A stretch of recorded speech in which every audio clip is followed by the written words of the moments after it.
Assalamualaikum warahmatullahi wabarakatuh.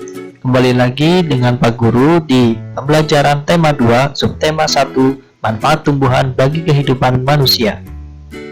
Kali ini bersama dengan Pak Nuris kita akan belajar bersama-sama.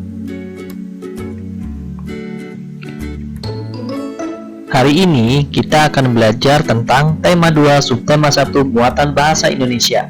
Yang pertama tentang pengertian dan unsur-unsur dongeng, yang kedua tentang manfaat tumbuhan bagi kehidupan manusia. Disimak dengan baik ya materi yang disampaikan. Jangan lupa sebelum kita mulai, kita baca basmalah bersama-sama. Bismillahirrahmanirrahim. Materi yang pertama adalah tentang pengertian dan unsur-unsur dongeng. Pernahkah kalian membaca atau mendengarkan cerita dongeng? Nah, apakah kalian tahu apa sih dongeng itu? Dongeng adalah cerita khayalan atau cerita tidak benar-benar terjadi, bersifat luar biasa serta penuh imajinasi yang tidak nyata. Dongeng biasanya dibacakan secara turun-temurun.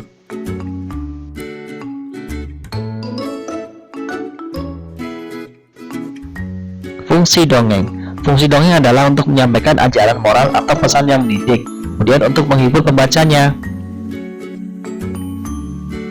Ciri-ciri dongeng. Ciri-ciri dongeng adalah sebagai berikut. Yang pertama, diceritakan dengan alur yang sederhana. Yang kedua, alur cerita singkat dan cepat. Yang ketiga, tokoh yang ada tidak diceritakan secara detail. Yang keempat, peristiwa yang ada di dalamnya kebanyakan fiktif atau khayalan. Yang kelima, ditulis dengan gaya pencitraan secara lisan. Yang keenam, lebih menekankan pada bagian isi atau peristiwa. Unsur-unsur dalam dongeng, ada yang namanya unsur intrinsik. Unsur intrinsik adalah unsur-unsur yang terdapat dalam cerita. Apa saja? Yang pertama, tokoh atau pelaku cerita. Yang kedua, watak atau sifat tokoh. Yang ketiga, latar, tempat dan waktu terjadinya cerita. Yang keempat, tema, dasar cerita. Yang kelima, alur atau jalannya cerita. Dan yang terakhir, amanat, pesan atau nasihat di dalam cerita. Unsur intrinsik yang pertama yaitu tokoh. Tokoh adalah para pelaku dalam dongeng. Tokoh di dalam dongeng bisa berupa manusia, hewan, atau makhluk khayalan, misalnya peri, kurcaci, raksasa, pohon, dan sebagainya. Yang kedua, watak. Watak disebut juga dengan karakter atau sifat tokoh. Ada yang baik, ada juga yang jahat. Tokoh yang berwatak baik disebut tokoh protagonis. Tokoh yang berwatak jahat disebut tokoh antagonis.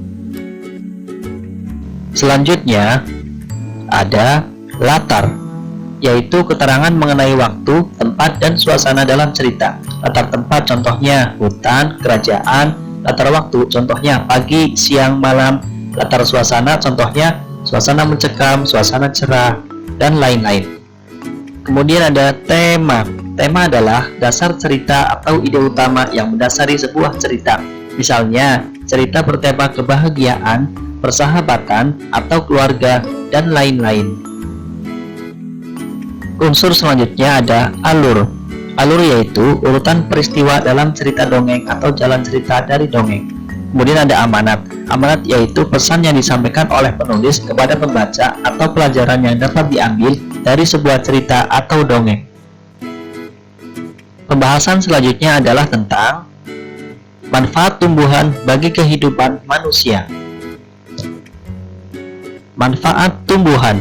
Tumbuhan memberikan banyak sekali manfaat bagi manusia, antara lain sebagai sumber makanan, contohnya sayur, buah, biji-bijian, kacang-kacangan, dan lain-lain. Sebagai bahan baku membuat pakaian, seperti kapas untuk membuat pakaian, dan dimanfaatkan sebagai bahan bangunan seperti kayu, bambu, dan lain-lain.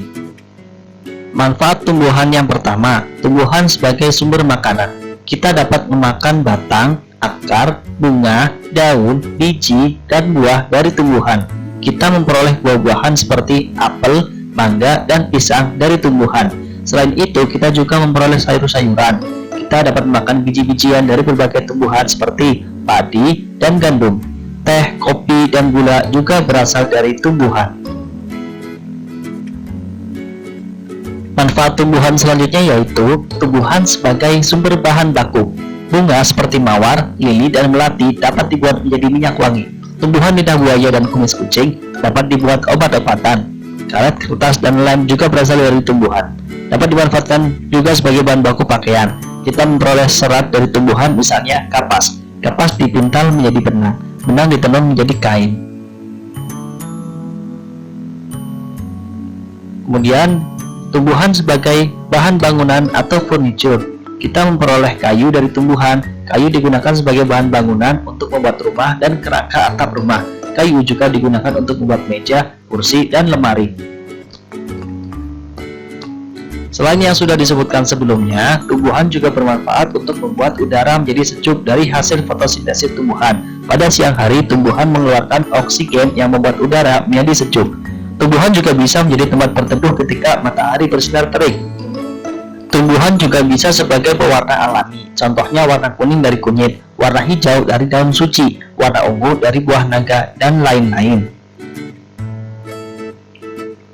Nah, kalian sudah jelaskan manfaat-manfaat dari tumbuhan. Tumbuhan memiliki banyak manfaat bagi manusia. Bagaimana jika di bumi tidak ada tumbuhan sama sekali? Jika tumbuhan tidak ada, maka oksigen berkurang, terjadinya erosi atau banjir, terjadi kekeringan, sumber makanan berkurang, dan yang terakhir makhluk hidup akan punah. Nah, demikian yang bisa Pak Guru sampaikan. Semoga penjelasannya bermanfaat ya. Tetap jaga kesehatan, tetap semangat belajar, dan tetap lakukan yang terbaik. Wassalamualaikum warahmatullahi wabarakatuh.